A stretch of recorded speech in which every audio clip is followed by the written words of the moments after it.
Rethink wealth, catch the wealth mindset.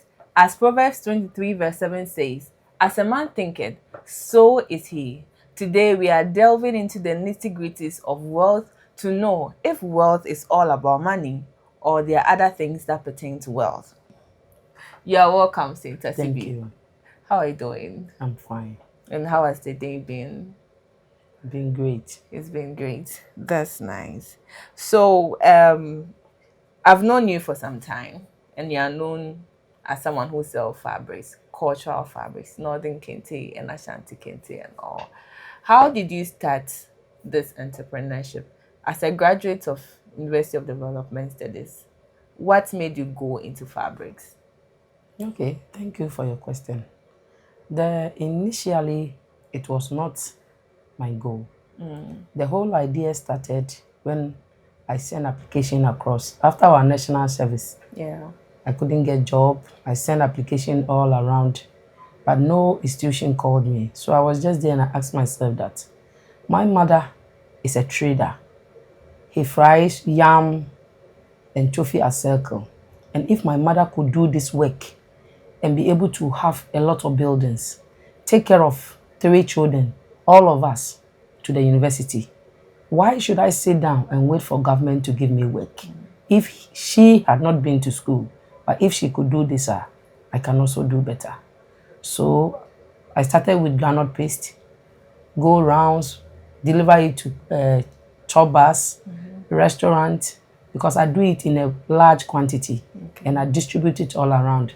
So if I give it to you this week, next week I'll come and collect my money. But it got to a time I realized that when the women buy the thing and they finish selling, paying becomes problem.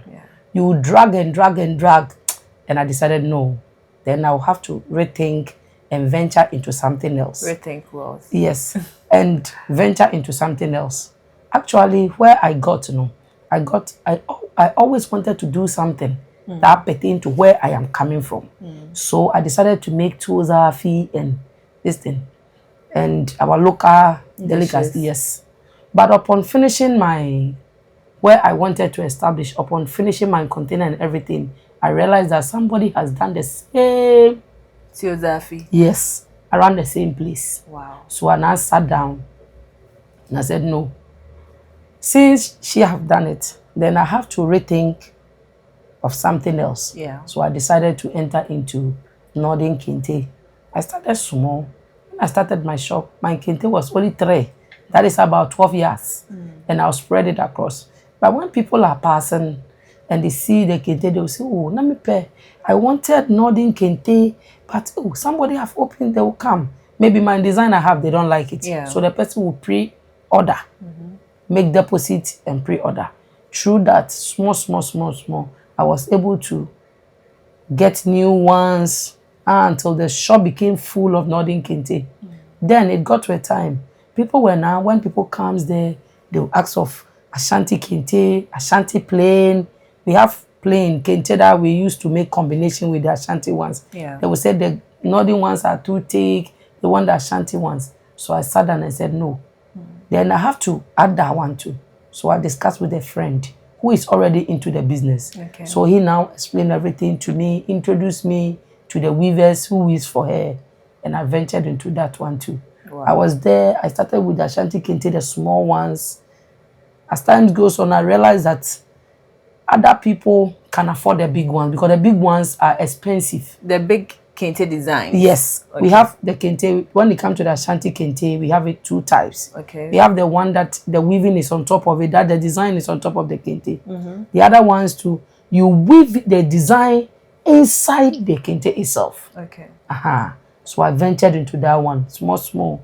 When somebody is passing and asks of cloth, like the high target, the GTP, someone can come to the shop, he wants to shop everything there.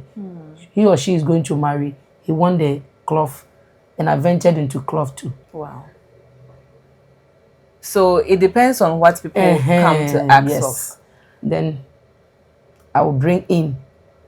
Someone will come and buy Ashanti Kente, the one the men use. He will ask me, oh, don't you have a hinimba? I said, okay. Then I have to add a hinimba. So I started entering into Aheneba too. Wow. And I added the rest now, to since Asibi Fabric is now a mall. It's a cute container, but if I tell you what's in there, you'll marvel. Now she's into watches as well, smoke. She's sold a bit of cosmetics, a bit of soap. There's everything in there. Yes. Yes. Congratulations. Thank and you. I'm very proud of you. Thank you. So let's go back. When you started selling the granite, did you feel disappointed that upon going for university education, I cannot find a job, and look at me now, I'm going to sell granite? How did you feel? No, I didn't feel disappointed. I saw it as a blessing. As a blessing in a sense that I had a time for my kids. I have time for myself. I won't get up at dawn that I'm rushing to go and work for somebody. And secondly, looking at what I was getting even from the granite and comparing it to some of my colleagues who are into other institutions, I realized that I was better because I don't take loan in any of my business that I do, and yes, still I'm okay. But some people, they are doing government work. It's only loans and debts that they are into. But for you, and for you, media, like I like what I'm doing. You are independent. I like what I'm doing. So at the point you had 3 cloths, Northern Kente, did you foresee yourself bringing multiple products as you are having now? The Asante Kente, Ahinema, and other things? No. As time goes on, the ideas kept on coming. But I wasn't it wasn't in my mind. That's nice. So from the time I met you, you had only Northern Kente, and then a bit of cosmetics, then the Ashanti Kente, and the fabrics, the Woodian, GTP, and other things. Later on, I saw you bringing watches, I saw you bringing beads, I saw you bringing other things. And one thing I observed about you is that you are always renovating your shop.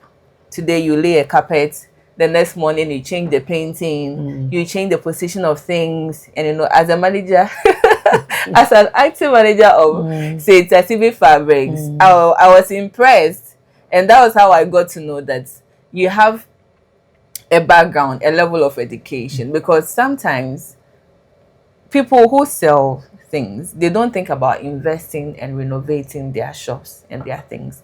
What mindset do you have that inspires you to push money into your business? Okay, it's a good question. The whole thing is that the way you present yourself, that is how the world will see you. Though it's a small container, but it have to look neat. I want to attract prominent people because I have some of the deputy ministers' wives who normally order kente from me. Wow. The place is not big, but when if you make the place neat, prominent people will come there. But if you throw everything is everywhere, disorganized, I don't think a respectable person will walk into your shop. No. So even if the place is small, you try to keep the place neat. You make sure your environment is clean. You paint the place to look attractive. Then when people are passing by, they will know that you mean business. But not you just leave the place like that. No. So I look at it that the way you present yourself, that is how people will see you. Okay. So why Saint Asibi? Okay. Actually, people attribute a lot of things to this saint you are asking. Yeah. The whole story behind the Saint Asibi is, first of all, I named my shop Northern Pride. Okay. But there was a lady on Instagram and Facebook. Social media. Yes, with the same name. Okay. So one day I was there when somebody parked her car, walked in and asked me, "Are you Northern Pride?" I said, "Yes." I spoke to the lady nicely. He asked me several questions. I answered her.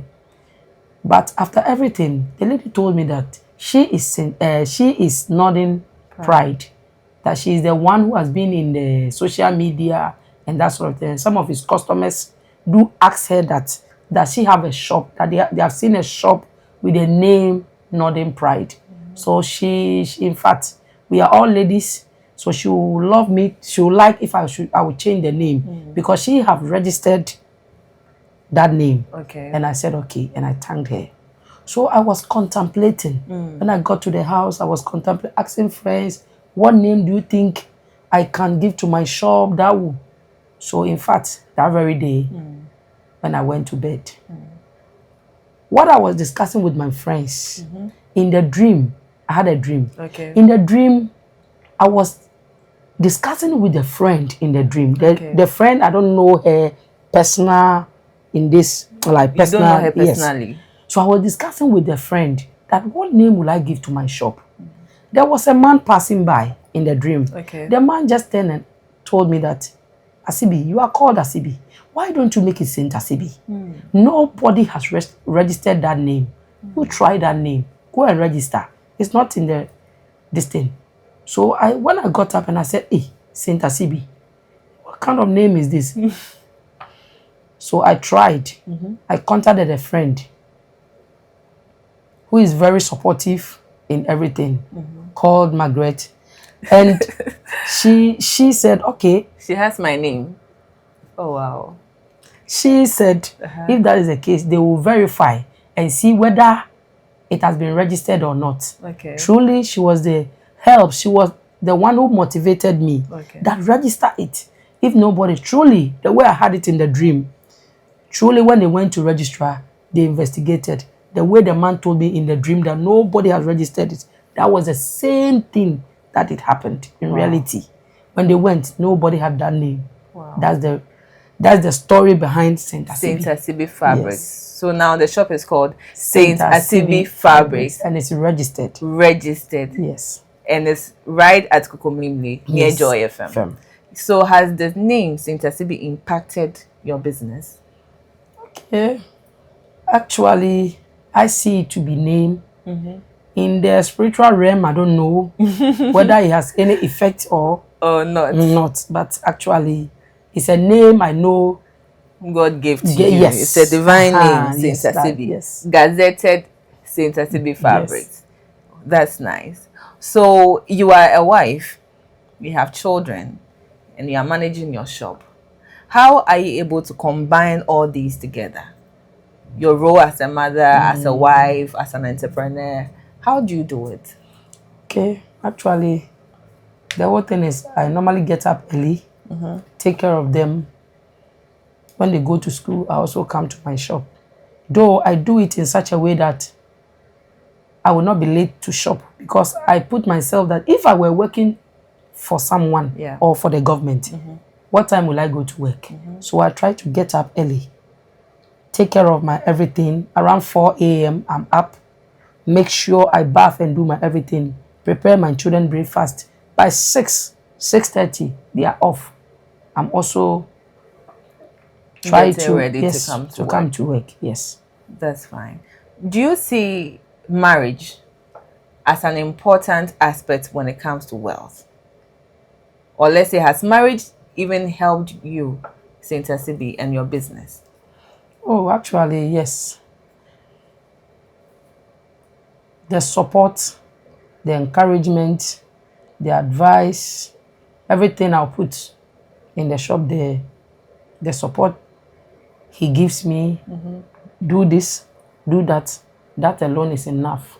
For you. For me. And it has really pushed you to put yourself together. Yes, of course. That's nice. That's great. And I'll say that I'm very proud of you, for how you've been able to manage your business and your shop.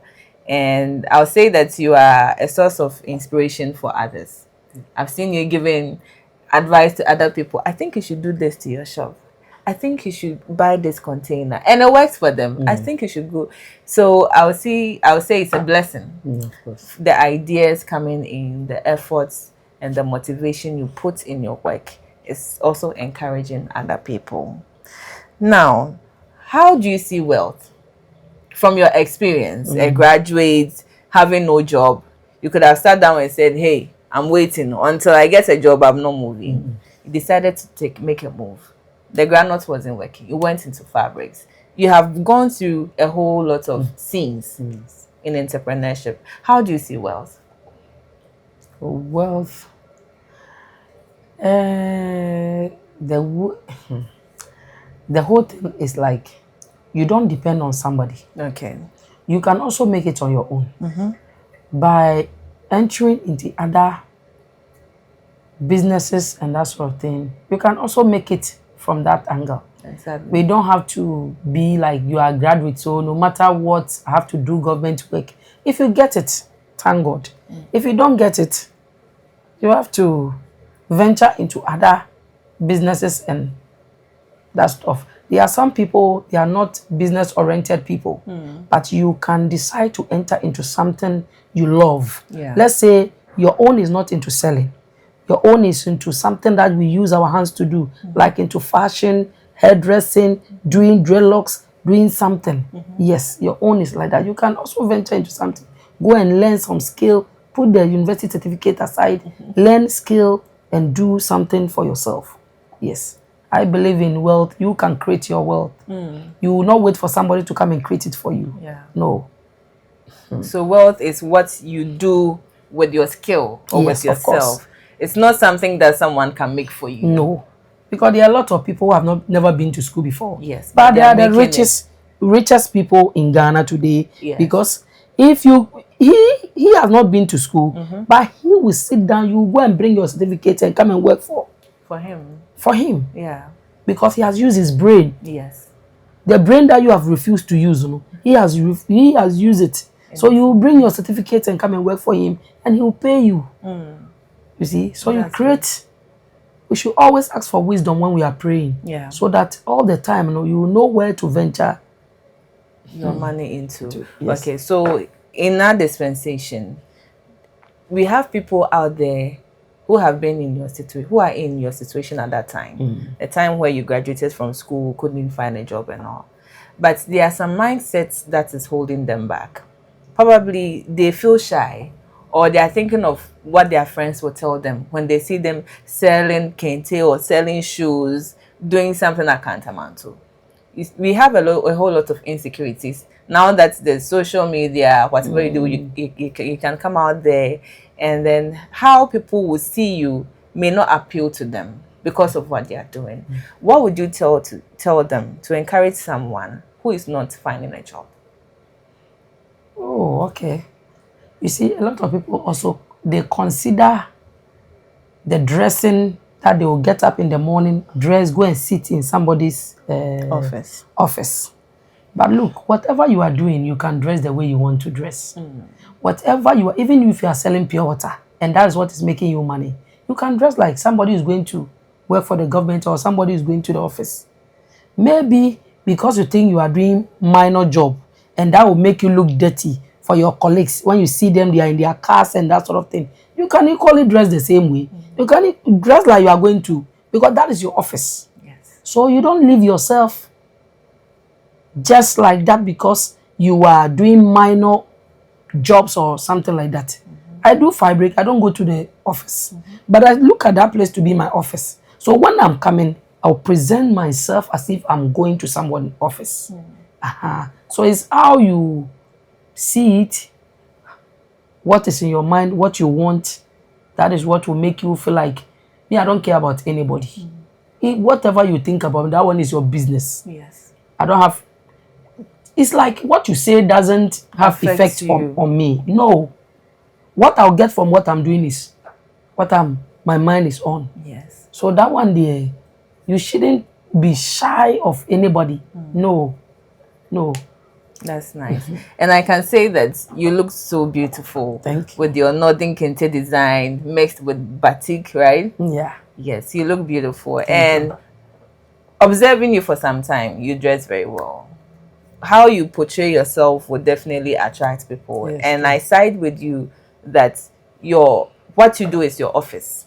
So you can dress however you want to portray yourself, as if you are doing what you would have loved to do. Yeah. Yes. And for your information, I'm in a Saint Asibi fabric. Yes, this fabric is very beautiful. And all my fabrics for RETHINK World is from Saint Asibi. So if you like to locate her and buy your fabrics, how can they locate you or reach out to you in case they need Kente, Northern Kente? Okay, I'm at Kokomlemle. Okay. Near Joy FM. Okay. Okay. And my shop is Saint Asibi Fabrics. Okay. Would you like to give your social media or number or how? Okay. When you go to JJ, it's Gigi is Saint Asibi. Look for Saint Asibi Fabrics. Yes. Okay. And when you go to Facebook, it's Mongah Fabrics. Okay. That's nice. So please make it a point to locate Saint Asibi Fabrics on Gigi, Facebook, Instagram, or would you like to share your number, your business number? 0244 82 67 87. Okay. Thank you, Saint Asibi Fabric. You're welcome. It's been nice having a conversation with you. I like the wisdom you poured into us because that is what our generation needs. Our mindset is really holding us back. And I thank you so much for opening up to us and sharing your thoughts on wealth with us. Thank you. Now, when I say rethink wealth, then you respond, catch the wealth mindset. Are you ready? Okay. Rethink wealth, catch the wealth mindset. Should we do it again? Okay. Rethink wealth, catch the wealth mindset. Thank you so much for joining us. And please, don't forget to join our next episode. And as you do that, follow Christocentric Station on all social media platforms or follow us on www.christocentric.com. Rethink wealth, of course, catch the wealth mindset. See you next time.